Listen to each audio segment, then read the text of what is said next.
Anis Al-Faïda, bonjour. Bonjour.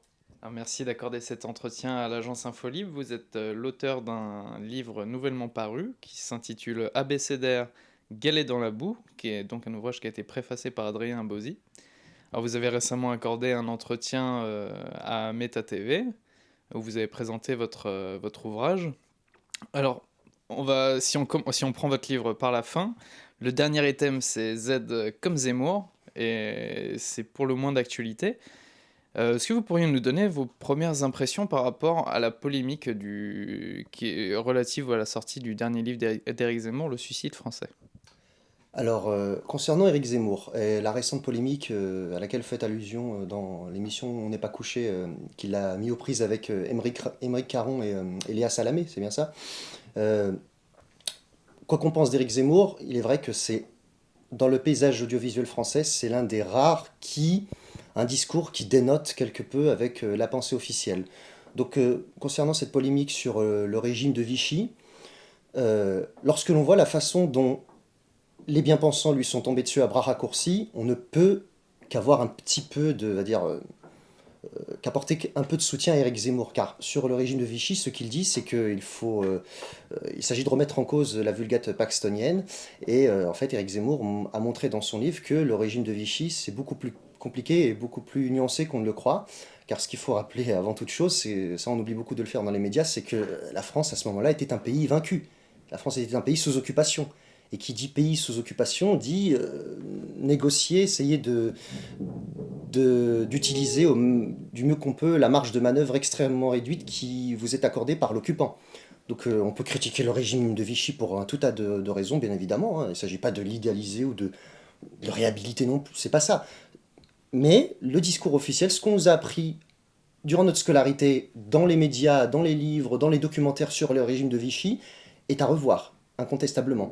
Donc là-dessus, ce que dit Eric Zemmour, ce qu'il a dit, donc ce qu'il met dans son livre et dans les entretiens, dans les médias, dans les émissions où il est passé depuis maintenant un peu plus de 2 semaines, il n'y a rien de révolutionnaire. Ça correspond, euh, je pense, à l'objectivité historique. Mais suffisamment pour que ça fasse sursauter, sortir de leur gonds les perroquets de la presse officielle. Un autre thème qui est cher entre guillemets à Éric Zemmour, c'est celui de l'islam. Vous êtes vous-même de confession musulmane. Quelle évolution avez-vous pu observer chez Zemmour sur cette question? Et selon vous, qu'est-ce qui justifie chez lui d'avoir des positions qui sont parfois un peu sidérantes, comme lorsqu'il dit à n'importe quelle page qu'on ouvre le Coran, on trouve des appels au meurtre aux juifs, etc. Alors, comme j'ai eu l'occasion de le dire dans l'article, j'ai consacré Éric Zemmour et lors de mon passage sur Meta TV, moi, quand j'ai commencé à découvrir Éric Zemmour, hein, on va retourner au commencement, c'était lors de sa biographie qu'il avait consacrée à Jacques Chirac en 2002, L'homme qui ne s'aimait pas. Je trouvais que c'était un travail plutôt original. Et je l'avais aussi vraiment plus découvert, je m'étais plus intéressé à lui lors du débat sur la Constitution européenne durant l'année 2004-2005. Et les médias, à leur écrasante majorité, soutenaient le oui pour le référendum. Éric Zemmour, c'était l'une des rares personnalités dans les médias à s'opposer à cette constitution. Donc là, moi, je trouvais que Éric Zemmour avait vraiment un discours très intéressant, original et très pertinent sur les méfaits, les dangers de cette constitution. À savoir qu'elle privait le peuple français de sa souveraineté et de ses libertés les plus fondamentales et qu'elle les mettait définitivement dans les fourches codines de Bruxelles, en fait. Donc là-dessus, vraiment, je trouvais qu'Éric Zemmour avait un discours tout à fait acceptable, original et vraiment que je ne pouvais que faire mien. Mais ensuite, oui, il y a eu le livre Le Premier Sexe, je crois, où il critiquait les dérives du féminisme contemporain et une certaine dévirilisation de l'homme moderne. Là aussi, je ne trouvais rien à redire.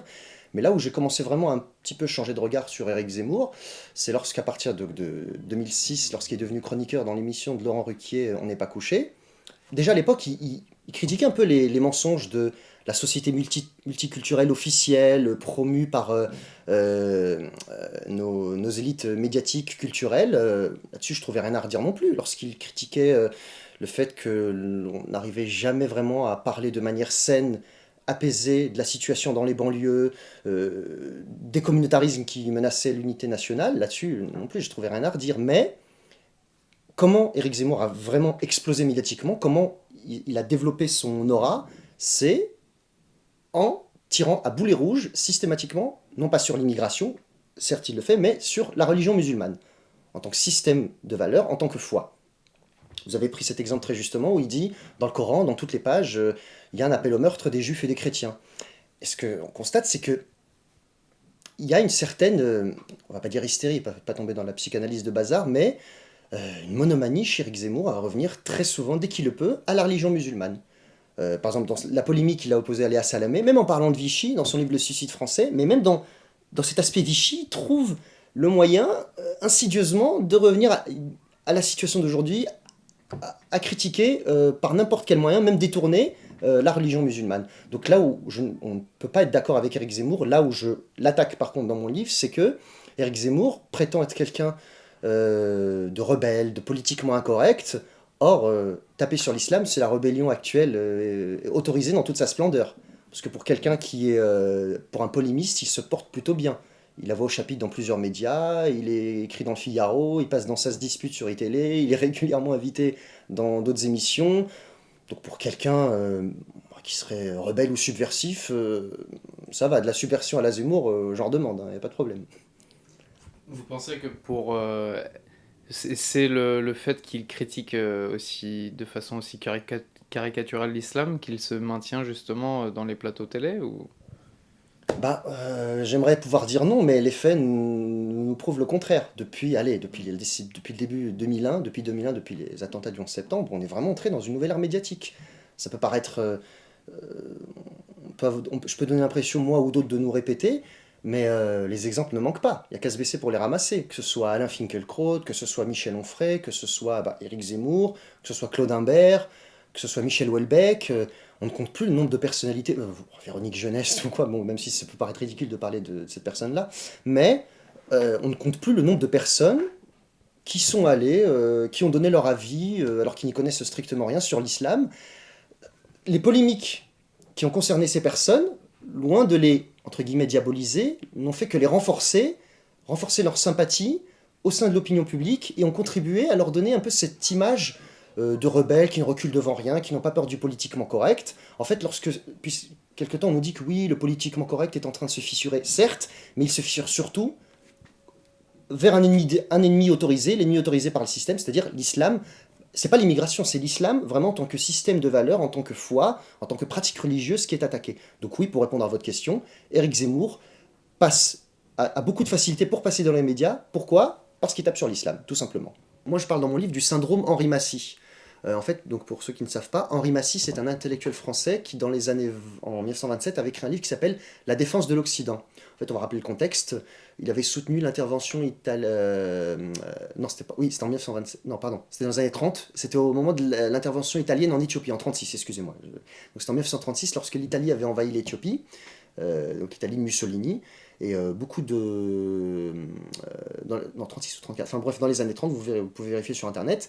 Et Henri Massy avait soutenu... en fait, c'est un intellectuel français, conservateur, qui critiquait les dérives et les tares de la modernité en Occident, mais qui en même temps soutient ce même Occident qui va répandre sa gangrène moderniste au motif que malgré tout, elle pérennise la domination occidentale sur le monde. Donc c'est un peu ça Éric Zemmour. Par exemple, une des contradictions qu'on peut pointer chez Éric Zemmour, c'est que lorsqu'il fustige ici en France les dérives du féminisme, les tares de la modernité, la perte de repères, une fois je me rappelais de l'avoir vu en face de Yasmina Khadra, qui est un écrivain d'origine algérienne, où il disait qu'en gros l'islam avait raté ses noces avec la modernité. Tant mieux on peut dire, moi je dirais tant mieux que l'islam a raté ses noces avec la modernité. Parce que si le destin de l'islam, si le dessein des élites envers la religion musulmane, c'est de faire un islam des Lumières, un islam libéral ou je ne sais quoi d'autre, non, non. C'est vraiment il faut que ce sort soit évité à tout prix. Donc Éric Zemmour, vraiment, est frappé du syndrome Henri Massy, c'est-à-dire qu'il va critiquer les tares de la modernité, mais en même temps, il va justifier la France-Afrique, les interventions de la France en Centrafrique, au Mali. Donc pour répondre à votre question, oui, oui, c'est une opposition contrôlée. On lui permet de dire certaines choses jusqu'à un certain point. Par exemple, rappelons l'affaire, parce qu'il critique beaucoup les musulmans ou certaines associations, mais quand il avait dit dans Salut les Terriens, dans l'émission, la plupart des trafiquants sont noirs et arabes. Déjà, ça ne veut pas dire la plupart des arabes et des noirs sont des trafiquants. Parce que de façon subliminale, c'est un peu ce que les gens comprennent malheureusement, puisqu'on est dans une ère où tout est ramené à l'émotion. Beaucoup de gens, c'est ça qu'ils ont entendu. Il a dit que la plupart des petits trafiquants, l'économie parallèle, les incivilités dans les transports, Et là, c'est ainsi, il faut rendre compte de la réalité telle qu'elle est, non pas la mettre en conformité avec nos idéaux à nous, mais oui, c'est comme ça, il y a beaucoup de délinquance en banlieue, et les Maghrébins et les Noirs représentent une proportion non négligeable de la population carcérale en France. Mais, c'est pas politiquement correct de dire ça, mais qui est tombé sur Zemmour? Qui lui a fait des procès? SOS Racisme, le MRAP, ce ne sont pas des associations musulmanes qui lui ont fait ça. Les Maghrébins, les musulmans ont beaucoup, beaucoup de défauts, mais ils n'ont pas d'association qui les représente, et ce ne sont pas des procéduriers. Les associations musulmanes ne sont pas vraiment procédurières. Ça, on peut pas. Faut arrêter un peu de se payer notre tête là-dessus. Donc, oui, Éric Zemmour ou d'autres peuvent dire des choses, peuvent tenir un discours un peu pugnace, un peu au vitriol, jusqu'à un certain point, en fait. Donc, avec l'exemple là que je vous ai dit lors de son passage chez Thierry Ardisson, par exemple. Votre livre déconstruit de nombreuses expressions de la vie courante, et notamment ce qu'on appelle de la novlangue. Mhm. Et justement, concernant l'islam, on utilise beaucoup de mots comme le djihadisme, le fondamentalisme, l'islamisme, mots sur lesquels vous revenez. En quoi l'utilisation de ces mots, selon vous, ont une visée idéologique? Bien, toujours dans cette perspective de guerre tous azimuts contre l'islam, contre le terrorisme islamiste, le djihadisme, comme on dit au niveau mondial. Donc la novlangue, c'est la langue qui était mise au point par George Orwell dans son roman 1984. Et en fait, la novlangue, c'est une langue créée par les médias, par les élites, pour appauvrir la pensée, le langage, et rendre malléable au maximum les masses, en fait.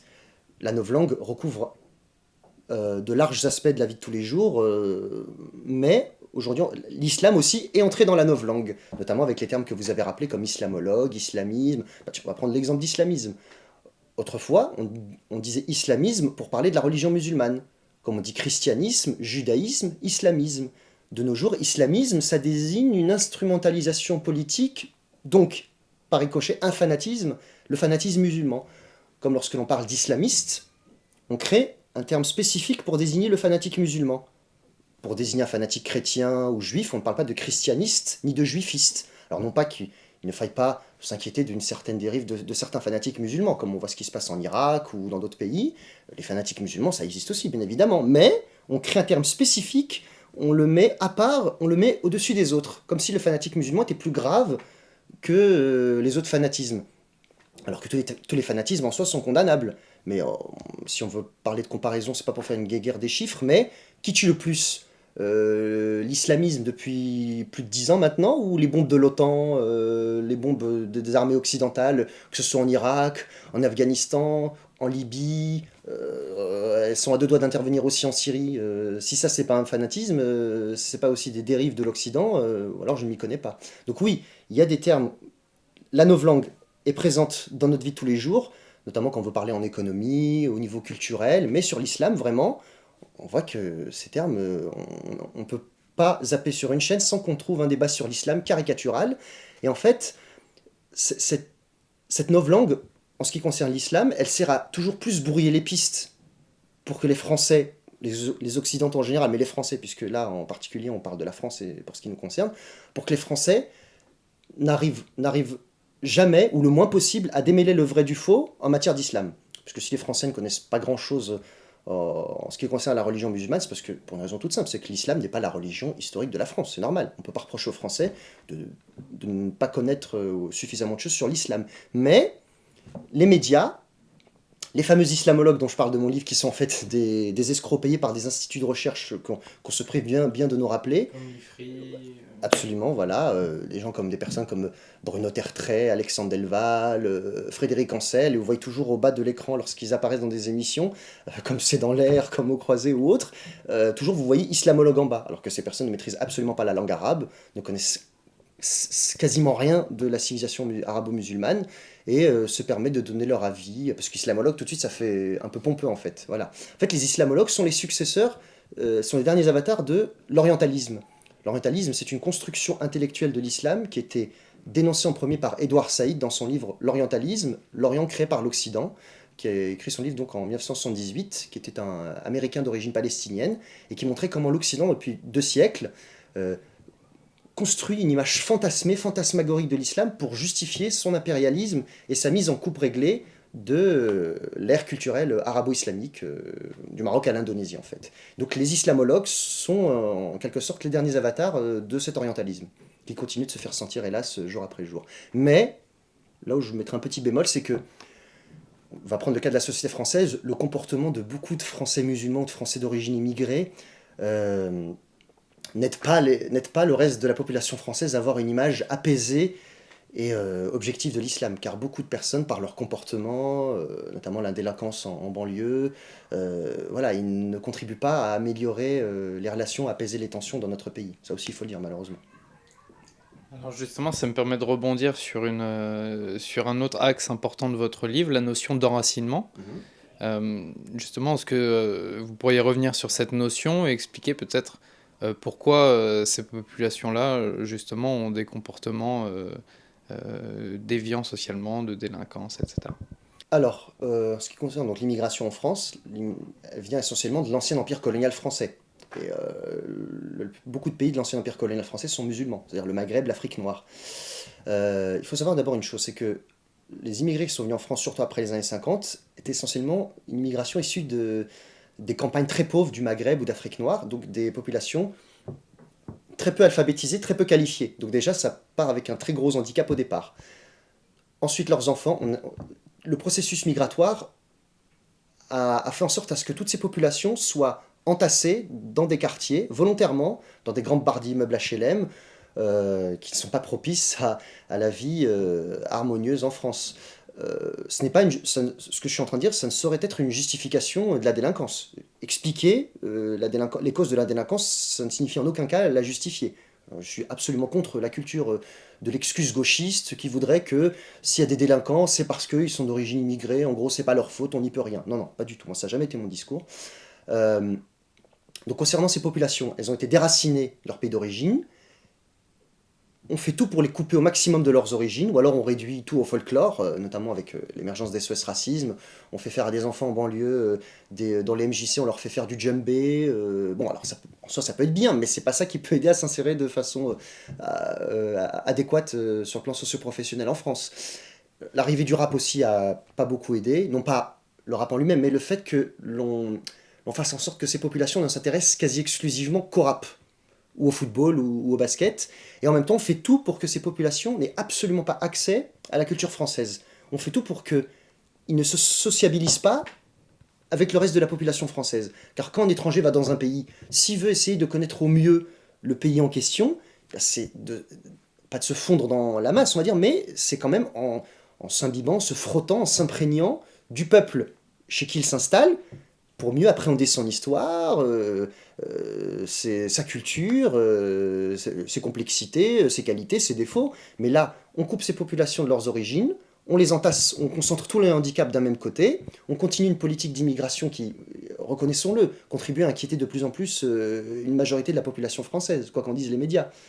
Oui, cette inquiétude, c'est que le questionnement de plus en plus de Français sur la politique migratoire, oui, il est tout à fait normal que certains montrent beaucoup d'inquiétude en fait. Donc on fait tout pour que ces populations soient coupées de leurs origines, et on fait tout pour qu'elles n'entrent jamais, ou alors très très peu en contact avec la culture française. Et ben ça nous donne les zombies qu'on connaît actuellement, la délinquance juvénile qui frappe de plus en plus tôt. C'est surtout ça, moi, que je trouve très très inquiétant, parce que vous voyez certains adolescents à 14-15 ans, ils ont un casier judiciaire long comme un rouleau de sopalin. C'est pas normal ça. Si à 14-15 ans, certains ont déjà 10-15 condamnations à leur actif, c'est qu'il y a vraiment un problème. Donc oui, vraiment cette politique folle des élites françaises, RPR, avant RPR, PS et UMP, ce sont ces politiques-là qui sont responsables de la situation actuelle. Mais aussi, on ne peut pas non plus que parler de causes externes, il faut aussi parler de certains Français d'origine immigrée. Certes, c'est très dur, certes, l'environnement, tout a été fait pour que ces populations agissent comme, on va dire, entre guillemets, c'est pas un complot que je dis, c'est pas ça, mais ces populations aussi-là ont du mal à faire preuve de discernement, tombent un peu dans tous les pièges qu'on leur a tendus depuis des années, et malheureusement, c'est pas que ne font pas grand-chose, mais on va dire, n'aident pas à améliorer leur sort à leur niveau, on va dire. Donc concernant l'enracinement, moi ce que je prends dans mon livre, c'est, la problématique de mon livre, c'est comment, en étant solidement arrimé aux saines valeurs arabo-musulmanes, on fait naturellement le pont vers la culture française authentique. Le classique vers l'autre classique, en fait. C'est pas du tout un syncrétisme, c'est pas ça. C'est au quotidien, on est musulman, bien sûr, on a une foi qui nous transcende, on est Je pense qu'un croyant quel qu'il soit pense qu'il n'est pas là sur Terre uniquement pour profiter de la vie, pour jouir, carpe diem, au capitaine mon capitaine, non, c'est pas ça. Mais voilà, en même temps, au quotidien, faire en sorte pour mieux s'imprégner de la culture française, être le plus en harmonie possible avec le reste de la société française. Voilà. Et justement, vous avez parlé de l'enracinement concernant les personnes d'origine immigrée, mais vous expliquez aussi que ce phénomène touche les Français eux-mêmes. Oui, alors, concernant les immigrés, ils sont en France, ce n'est pas le pays de leurs ancêtres. Donc c'est normal que l'effort qu'ils doivent faire doit être un peu plus important que le reste de la population française. Mais ce phénomène de déracinement touche aussi les Français, on va dire, de souche. Parce que qu'est-ce qui menace surtout, au fond, les Français, quelles que soient leurs origines, et les immigrés? C'est surtout la sous-culture globale, l'américanisation en fait. Tout est fait pour que les Français, on va dans l'éducation nationale, on n'apprend plus du tout l'histoire de France, on met la charrue avant les bœufs, on va au collège, on apprend l'empire Songhai du Mali, l'histoire des Mayas, l'histoire de la Chine des Qing ou autre, ce qui peut être très intéressant en soi. Mais d'abord, il faut connaître d'abord l'histoire de France. Il faut savoir d'où l'on vient pour savoir où l'on va. Une fois lycéen ou adulte, on peut s'intéresser à d'autres civilisations, bien au contraire. C'est toujours très enrichissant et très valorisant de s'intéresser à d'autres cultures. Mais d'abord, on se doit d'avoir des bases solides en ce qui concerne sa propre culture. Donc oui, tout est fait pour que les Français aussi soient coupés de leur culture. On la ridiculise, on diabolise la France, on traîne très souvent dans la boue, pour ne pas dire systématiquement même l'histoire de France, en résumant l'histoire de France à 19e, 20e siècle, c'est-à-dire esclave. Bon, même un peu avant, esclavage, colonisation et Seconde Guerre mondiale. Non pas qu'il ne faille pas parler de ces sujets-là, mais on voit bien que de nos jours, on n'en parle pas de manière objective et apaisée. On est toujours dans l'instrumentalisation des mémoires et des souffrances qui sont certes réelles, mais on fait tout pour verser de l'huile sur le feu et on n'aide personne à avancer en fait. Donc oui, les Français aussi autochtones, si je puis dire, tout est fait pour qu'ils soient coupés au maximum de leurs racines et les déraciner, en faire les zombies aussi qu'on voit en banlieue.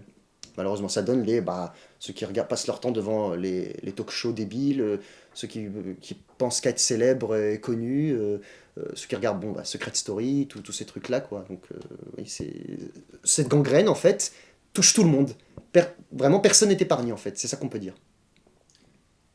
Au fur et à mesure que vous parliez, je pensais à l'antithèse de ce que vous expliquiez, qui est à mon avis représentée par le Parti des indigènes de la République d'Oria Boutelja.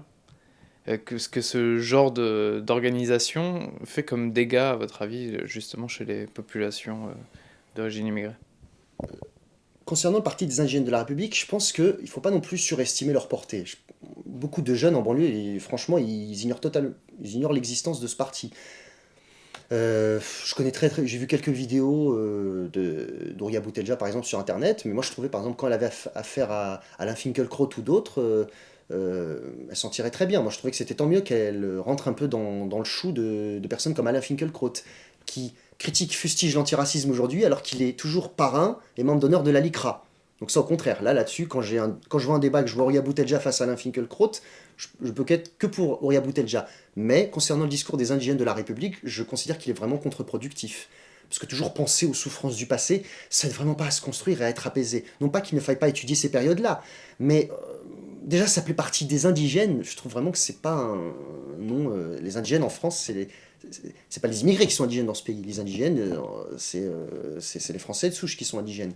Mais je trouve que la démarche de ce parti est vraiment contre-productive. Parce qu'il, loin de contribuer à apaiser et dépasser ces événements historiques, il contribue beaucoup à alimenter les passions et voilà, à vraiment rester bloqué 30, 40, 50 ans en arrière en fait. Voilà. Donc oui, pour répondre à votre question, quand Oria Boutelja gêne des personnalités comme Alain Finkielkraut ou d'autres, Bernard-Henri Lévy, qui étaient parrains de l'antiracisme avant, c'est très bien, mais rester sur un discours passéiste, toujours parler des souffrances, non, je trouve vraiment que c'est loin d'être productif en fait, c'est vraiment contre-productif. Mais encore une fois, c'est vraiment un parti qui est pas très très connu en banlieue, hein, vraiment, contrairement à ce que certains peuvent faire croire. Vous avez mentionné l'islam des Lumières. L'un de ses plus grands représentants en France, c'est Monsieur Chalgoumi. On a... Ah, je m'attendais à autre chose. Oui, non, Non, c'était j'ai bien ironique, compris, mais j'ai bien justement, compris. selon vous, quel est le rôle de ces pseudo-imams médiatique? Quelle est leur réelle représentativité? Ah bah la représentation médiatique des Français musulmans, c'est un gigantesque théâtre de guignol, hein. Depuis 40, 30 ans, allez, on va dire, chaque fois qu'on voit des imams à la télé, c'était des imams qui avaient un accent arabe, un accent du Maghreb à couper au couteau, et ça c'était vraiment très destructeur et très contre-productif, parce que qu'est-ce que ça montre aux yeux du reste de la population française?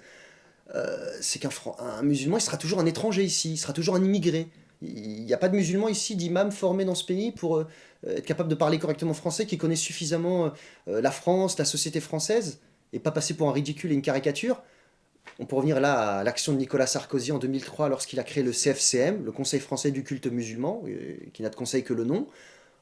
Qu'est-ce que c'est que ce conseil? La création de ce conseil, c'est l'officialisation de la mise sous tutelle des instances dites représentatives des Français musulmans par l'État français, par l'Élysée en fait. Voilà. Bah, les Hassan Chalgoumi, alors vraiment ça En fait plus le temps passe, plus c'est pire.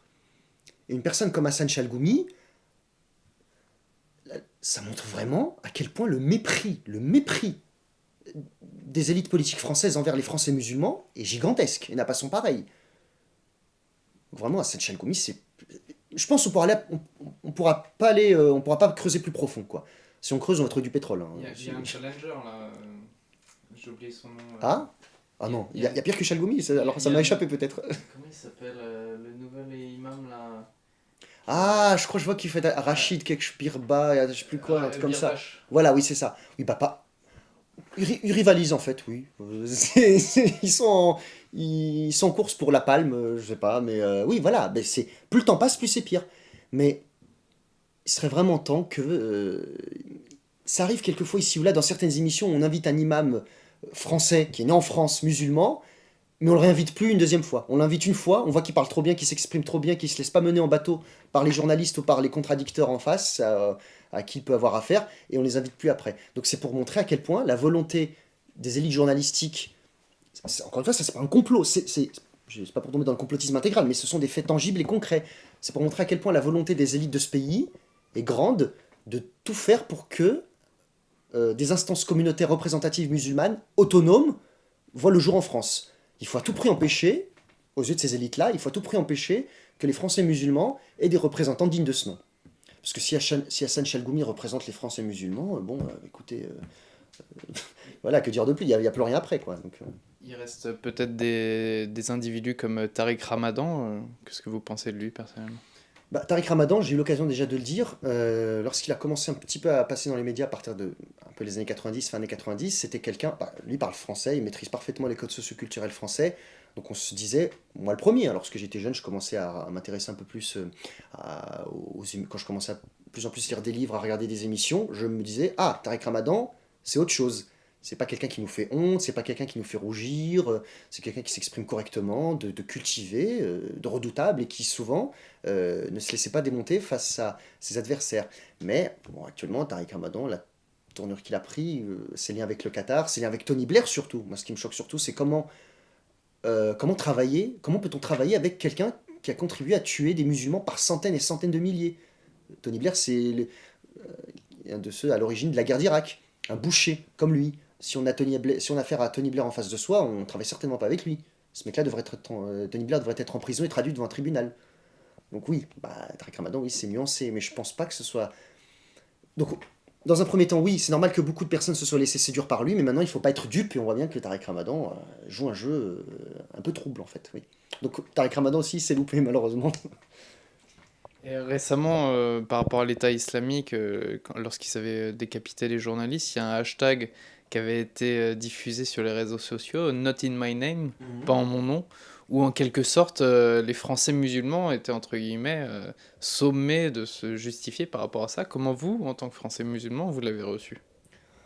Bah ça, on est habitué maintenant depuis plus de 10 ans, on somme constamment les musulmans de se désolidariser, entre guillemets, de ces fanatiques-là, parce qu'effectivement, ce sont des fanatiques, ces gens-là, mais on n'a pas à se justifier, moi en tant que Français musulman, je vais pas à me justifier ou à montrer patte blanche par rapport à ce qui se passe dans d'autres pays.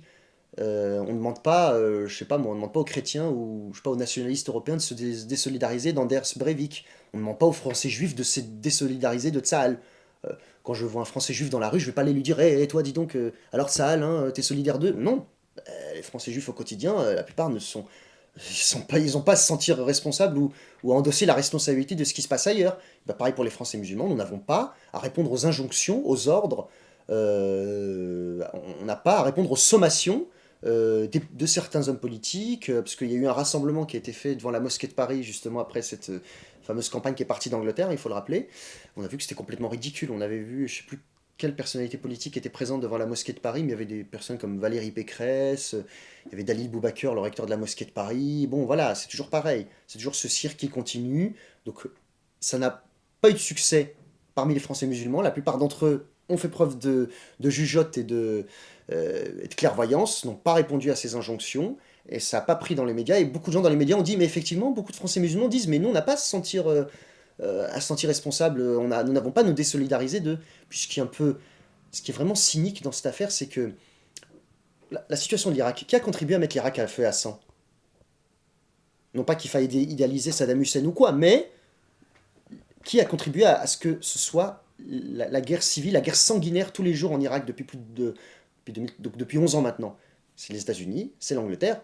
Donc si il y a bien des personnes à qui on doit demander des comptes, c'est à messieurs Bush et Blair et leurs acolytes. Et c'est pas aux Français musulmans dans ce pays à qui on doit demander des comptes de se désolidariser, de montrer tout le temps patte blanche, de prouver qu'ils sont pas des terroristes, parce que plus ils doivent prouver, plus la suspicion sera là. Parce qu'en fait, ces injonctions multiples, loin d'apaiser ou de, entre guillemets, rassurer, contribuent à toujours créer plus de confusion, à alimenter toujours plus les amalgames, et à terme vraiment, on prie pour que ce soit pas la guerre dans notre pays, mais à ce que ce soit vraiment, à la fin, la guerre de tous contre tous. Hein. Enfin, moi, je le crains, quoi. Ça, c'est pas du fantasme ou quoi. Ce que Huntington appelle le choc des civilisations.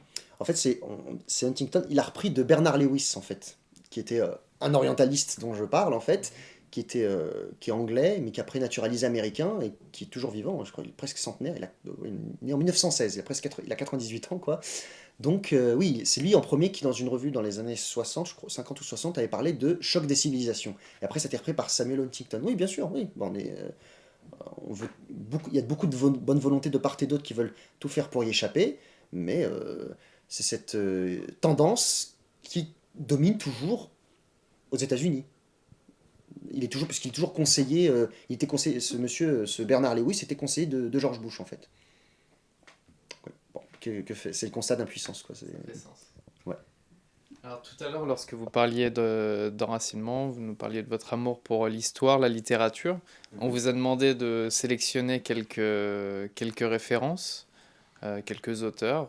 Si vous pouviez nous présenter quelques titres de votre choix. Alors, tout d'abord, moi, quand j'étais petit, comme plein d'autres, on aimait que tout part de la transmission. C'est dire à quel point la transmission est importante. Les parents, les amis plus âgés, amis de famille ou proches qui transmettent l'amour de la lecture aux enfants. Comme raconter des contes, ça peut paraître un peu caricatural ou image d'épinal, mais voilà, les contes avant de dormir le soir ou autres. Donc j'avais des bandes dessinées, l'amour des BD, des contes. Puis après, progressivement, c'est venu, j'en suis venu, les contes des frères Grimm, pour quelqu'un qui n'aime pas trop lire, qui a du mal à lire, moi, un conseil que je donne souvent, c'est lisez des contes. Au début, les contes, c'est très court. Ça fait une page, 2 pages, grand maximum. Des fois même, ça fait même pas une demi-page. Ça peut vous remettre le pied à l'étrier. Puis après, progressivement, on peut se diriger vers autre chose. Donc j'ai découvert les contes de Marcel Aimé, les contes du chat perché. Puis après, j'étais aussi j'aimais beaucoup les romans de Jules Verne petit, parce qu'il y a les éditions adultes, mais il y avait les éditions enfants, avec les fameuses gravures Herzl, non pas Herzl, je crois, j'ai oublié le nom, la fin du 19e siècle. C'était vraiment quelque chose qui me fascinait. Donc voilà, c'est comme ça, petit à petit, que je suis venu à la lecture. Donc à la fois la culture française et aussi les romans classiques arabes, les contes des mille et une nuits, la poésie arabe. Donc oui, pour répondre à votre question, les quelques titres que j'ai pu sélectionner. Alors, on va rester dans le même sujet. Donc voilà, un roman qui m'a vraiment fasciné quand j'étais commencé à être adolescent, c'est Jules Verne, Le Tour du monde en 80 jours. Pour donner ensuite un exemple de la culture. Qu'est-ce qui vous avait marqué chez Jules Verne? L'enchantement. Ça peut paraître un peu comme ça caricatural, mais c'est vraiment l'enchantement, cette façon de faire voyager en lisant en fait. Voilà. Donc vraiment, Jules Verne, Le Tour du monde en 80 jours, mais il y en a plein d'autres romans de Jules Verne. 20 milieux sous les mers, 5 semaines en ballon, enfin voilà, là-dessus vous pouvez vraiment, il y a de quoi voyager avec Jules Verne en fait. Les aventures de Simbad le marin, là c'est pour aller dans la culture arabo-islamique, les mille et une nuits et tout, mais vraiment, les aventures de Simbad le marin, c'est quelque chose aussi de fascinant, de ce marin qui voyage à travers les mers du globe. Pareil, la littérature de voyage en fait, c'est surtout ça, c'est ça que j'aimais le plus lorsque j'étais enfant, lorsque je découvrais la littérature.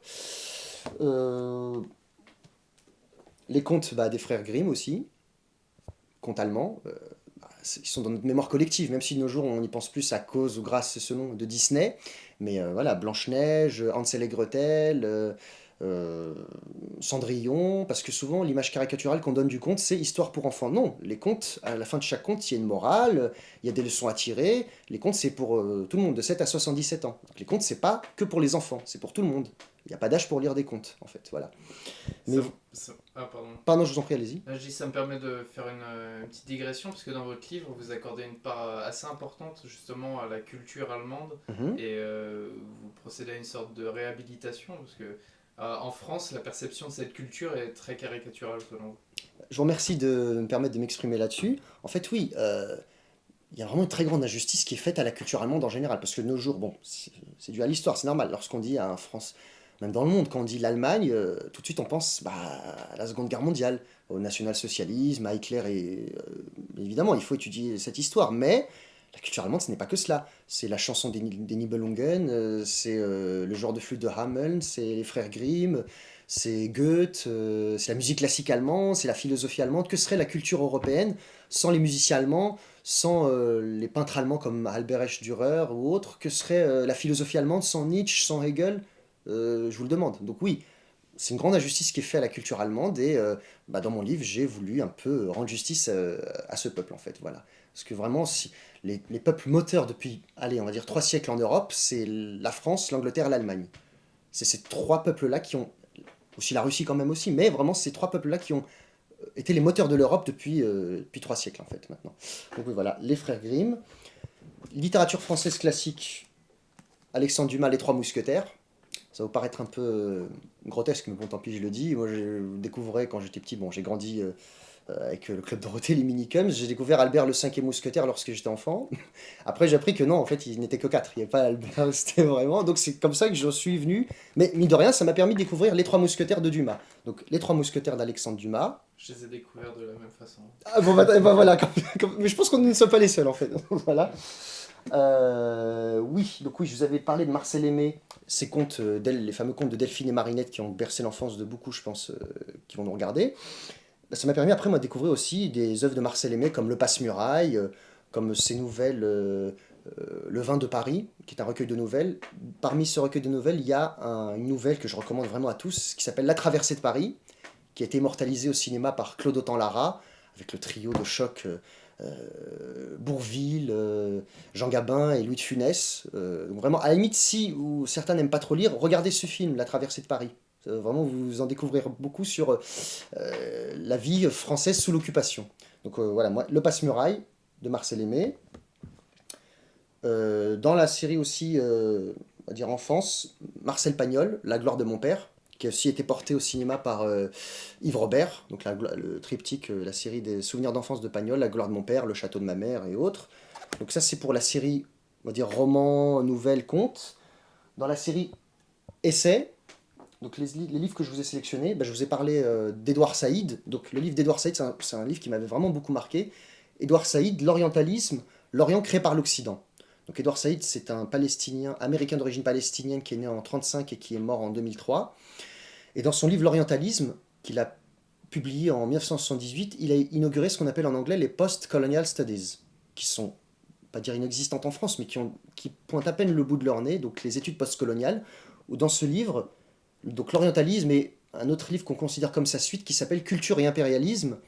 Dans ce livre, en gros, Édouard Saïd montre que depuis plus de 2 siècles, depuis surtout la fin du XVIIIe siècle et l'expédition d'Égypte de Bonaparte, l'Occident a contribué à façonner, à donner une image biaisée, déformée, fantasmée de l'Orient pour mieux justifier sa domination sur lui. Et aussi par le moyen du pillage de beaucoup de vestiges culturels, architecturaux, de ces cultures-là, de ces civilisations-là. Donc l'orientalisme d'Edouard Saïd, et si certains peuvent lire la suite, Culture et impérialisme, c'est vraiment un ouvrage qui, moi, m'a vraiment aidé à beaucoup comprendre des choses, notamment au cours de mes études. Et on va finir, bon là, je pense, grâce à Internet notamment, et c'est des livres qui sont de plus en plus connus. René Guénon, La crise du monde moderne, c'est un livre qui m'a beaucoup aidé à comprendre la particularité de l'Occident moderne. Parce que souvent, une des caricatures, la dichotomie qui est faite au niveau mondial, ce serait un Orient qui serait mystique, pur, pas du tout matérialiste, alors qu'on voit que c'est totalement faux. L'Orient aussi, les pays musulmans, l'Asie, l'Amérique latine, est menacée par l'américanisation aussi. Mais René Guénon, dans ce livre, montre comment l'Occident moderne est une anomalie. Et que c'est pas quelque chose d'irrémédiable. Et que l'Occident, de tout temps, n'a pas été l'Occident impérialiste que l'on connaît, matérialiste, qui ne jure que par la raison ou les chiffres, en fait. Donc, pour ceux qui veulent vraiment s'initier à la pensée de René Guénon, vraiment La crise du monde moderne, un ouvrage incontournable. Et on va finir avec Simone Veil, La note sur la suppression générale des partis politiques, pour ceux qui veulent comprendre en fait la vacuité du système politique actuel. Dans cet ouvrage, en gros, Simone Veil, pour faire simple, hein, mais je vous C'est pas encourage. la Simone Veil qui a Non, non, oui, oui, permis l'IVG. ne lui faisons pas insulte, la pauvre. Non, elle, c'est Simone Veil avec un W, qui est née en 1901 et qui est morte en 1943. Où dans ce livre, en gros, elle montre comment les partis politiques formatent, façonnent la pensée des individus. Puisque souvent, dans des débats de la vie de tous les jours, je pense qu'on a tous pu le constater ici au moins une fois, lorsque quelqu'un émet un membre d'un parti émet une idée, il réfléchit en fonction de ce que le parti lui a dit de dire sur ce sujet, par exemple. Pour faire simple, en gros, mais elle développe vraiment largement.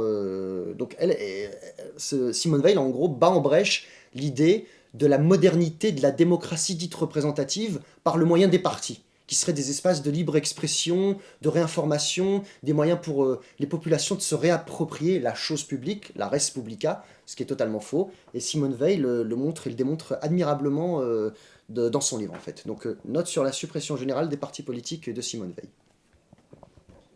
Alors on a commencé par la fin de votre livre, Z comme Zemmour. Oui, On va terminer cet entretien sur celui qui a fait votre préface, oui. Adrien Bauzy. Mhm. En quoi a-t-il influencé votre pensée et pourquoi avez-vous tenu à ce qu'il préface votre ouvrage? Euh, je dirais pas qu'il a influencé ma pensée, parce que quand lui avait sorti son livre, je commençais déjà à écrire de mon côté. Donc, non, si je lui ai demandé de faire ma préface, c'est parce que on est de la même génération, on a pris conscience à peu près à la même époque des mensonges des médias, de la société dite multiculturelle, mais c'est, on va dire, dans une volonté de rapprochement. Non pas de rapprochement naïf, mais de rapprochement sincère sous un signe d'un discours de vérité de part et d'autre. C'est une des raisons pour lesquelles j'ai demandé de faire ma préface, en fait. C'est essentiellement pour ça que j'ai demandé à Adrien Bauzy, donc, qui est auteur de son abécédaire, né en 1984. C'est la raison pour laquelle moi j'ai demandé à Adrien Bauzy de me faire ma préface. Super. Alors, Anis Al-Faïda, nous remercions de nous avoir accordé un entretien. Votre abécédaire d'égaler dans la boue, comment on peut se le procurer? Bah d'abord, c'est moi qui vous remercie. Alors, mon abécédaire, on peut le trouver dans la librairie Facta. C'est une des librairies qui m'aide à distribuer donc mon livre. À la librairie de Lorient, qui est juste à côté de l'Institut du monde arabe. Sinon, les gens peuvent me contacter par mail anis.alfaïda@gmail.com. C'est amené, c'est poussif hein, pour le moment, c'est parce que c'est un livre que j'ai choisi pour, entre guillemets, par souci de liberté, que j'ai édité à compte d'auteur, mais c'est amené à se développer et à se diffuser. Je remercie déjà les lecteurs qui me font parvenir des messages de soutien, ça fait vraiment chaud au cœur, je tiens vraiment à les en remercier. Donc voilà, librairie Facta, librairie de Lorient, ou par mail anis.alfaïda@gmail.com. En attendant d'une plus large diffusion, je l'espère, en tout cas je fais tout pour. Merci à vous. Mais c'est moi qui vous remercie. Super.